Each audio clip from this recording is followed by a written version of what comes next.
I wore an attractive dress to my husband's funeral because I was planning to find a new partner there.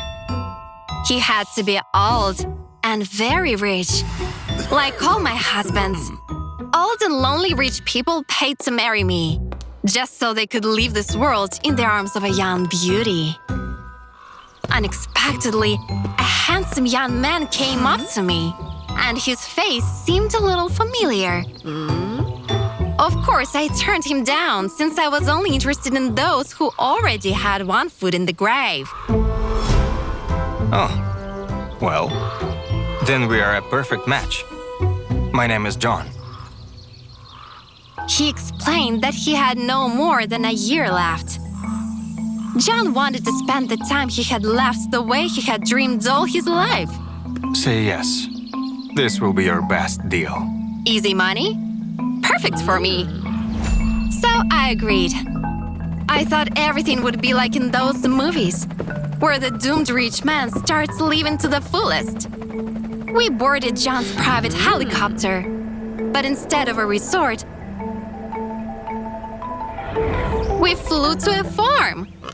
John wanted to spend the rest of his life surrounded by pigs and chickens. Is this a joke?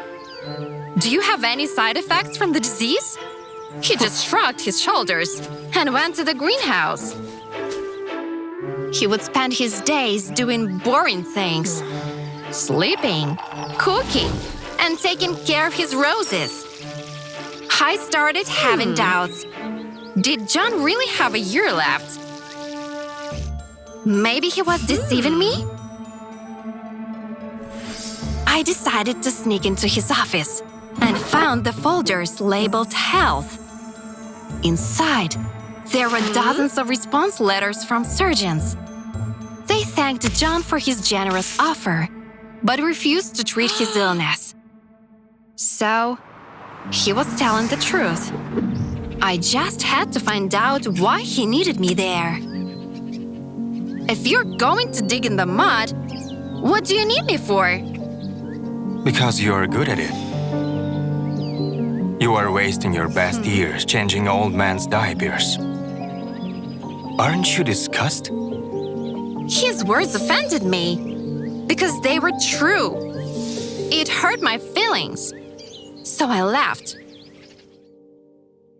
John knew he had gone too far and brought me a rose to make amends. But I immediately threw the flower into the trash. John kept bringing me roses, but my heart remained cold. One day, I found an envelope instead of a flower. There was a patent certificate for a new rose variety inside. I asked John for an explanation. 10 years ago, I bred a special rose variety and named it after you because I have loved you all these years. As it turned out, John was the gardener of the first old man I married for money. That's why John's face seemed familiar to me. He fell in love with me, but he knew I wasn't interested in poor guys. So he quit gardening and started working hard to get rich. However, once he had earned enough money, he found out about his terrible disease. I was saving up, getting rich, and not actually enjoying life. Don't make the same mistake as me. I was moved and promised John to change, but he had one more request. I just need you to take me into hospice as soon as I feel worse. That will be the end of the deal. As soon as John left, I wiped away the tears and started doing what I was good at, corresponding with elderly rich men.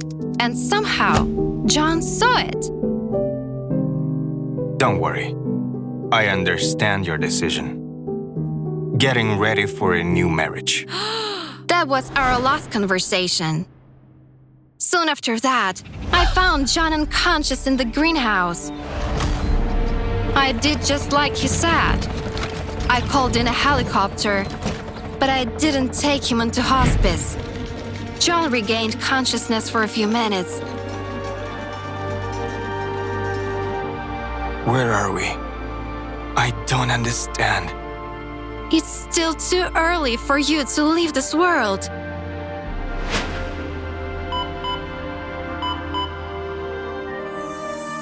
I didn't spend the last few months looking for a new old man, but persuading a doctor to take over John's case. The gray-haired man in my laptop was a surgeon, and he agreed to operate on my husband. Eventually, John began to recover and asked me why I did it. Because you made me realize that our life is short, too short to focus on money. I thank John for that deal, as it really was the best I've ever had. You're not rich until you have things money can't buy. My husband and I used to make love once a month. But now, it could happen anytime, anywhere. We were certain because my husband was going to die. I worked as an oncologist, and I couldn't stop thinking about his mole.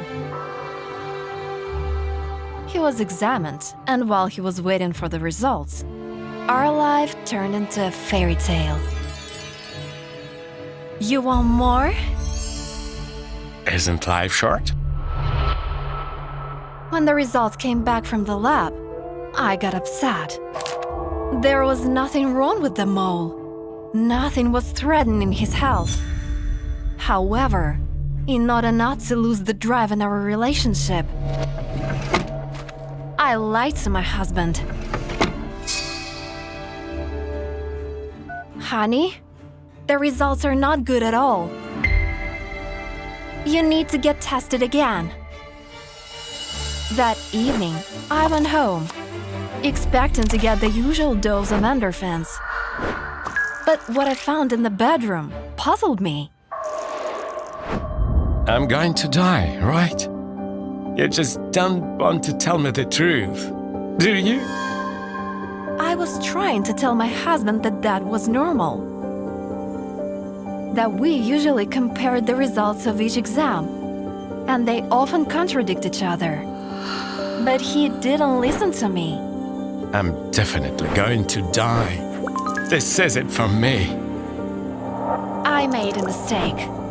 The carefree and passionate Walter was gone.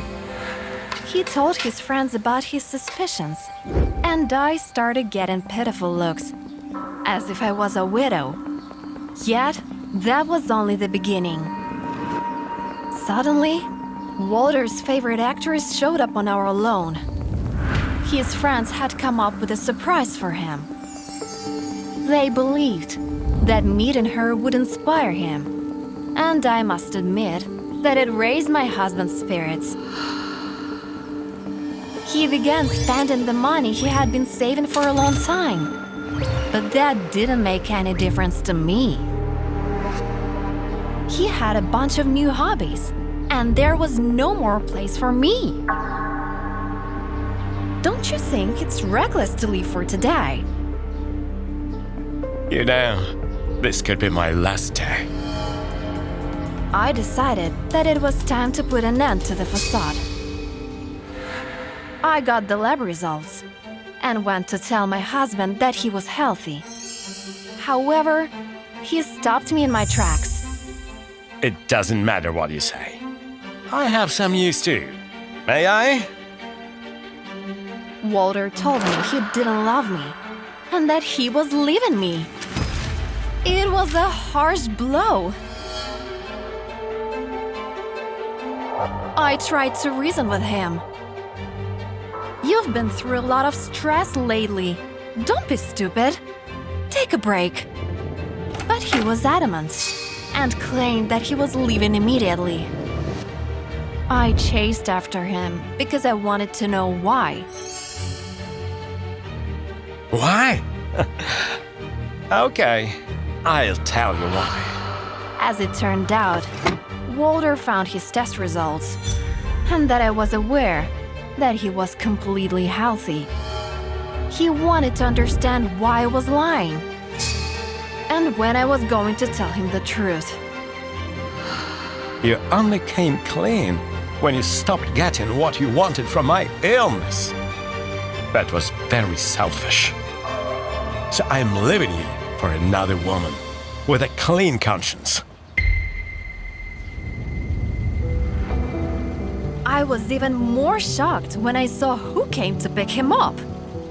The movie star, Walter's favorite actress. That's ridiculous! You only like her for her looks. What do you even know about her? I thought I knew you, but I was wrong.